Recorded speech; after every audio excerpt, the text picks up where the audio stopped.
ओम दधिशंक तुषारांब शिरो दानव संभव नमामि शशिनं सोम शंभु मुकुटभूषण। ओम चंद्रमसे नमः।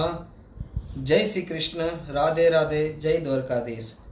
मित्रों, अशांतस्य मनः कृतः शांति।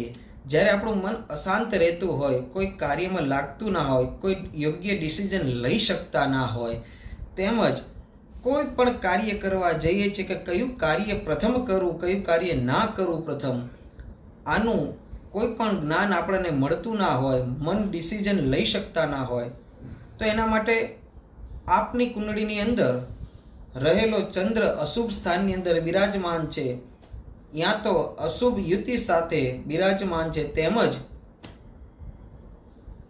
નીચ સ્થાનની અંદર પણ હોઈ શકે છે. તો આ ચંદ્ર અશુભ હોવાથી તમે યોગ્ય ડિસિઝન લઈ શકતા નથી, તેમજ મનની શાંતિ પણ પ્રદાન થતી નથી, અને કોઈ યોગ્ય કાર્ય કરવા જાઓ તો કયું કાર્ય કરવું કે ના કરવું એનું પણ જ્ઞાન તમને મળી શકતું નથી, અને યોગ્ય કાર્ય કરી પણ શકતા નથી. તો એના માટે એક સુંદર મજાનો સરળ ઉપાય બતાવું છે. ઉપાયને આપ નોટ કરી લો મિત્રો, જેનાથી ખૂબ સુંદર મજાનો ફાયદો આપને થશે.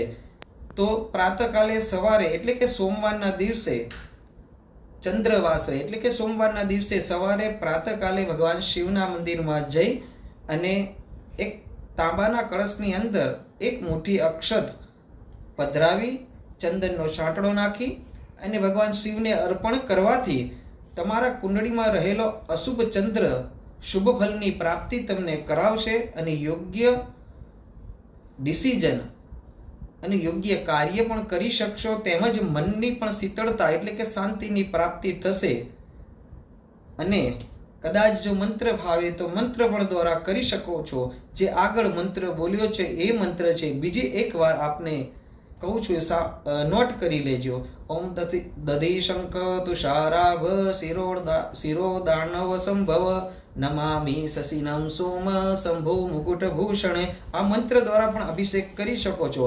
અને કદાચ એનાથી પણ તમને જો યોગ્ય ને ઉત્તમ ફળની પ્રાપ્તિ કરવી હોય તો એક રત્ન એટલે કે ચંદ્રનો રત્ન યોગ્ય પ્રાણ પ્રતિષ્ઠા કરી અને યોગ્ય જપ કર્મ કરી અને ધારણ કરવાથી શુભ ફલની પ્રાપ્તિ થાય છે. અને એ રત્નને ચંદ્રવાસરે એટલે કે સોમવારે ધારણ કરવો જોઈએ, તો શુભ ફળની પ્રાપ્તિ થઈ શકે છે.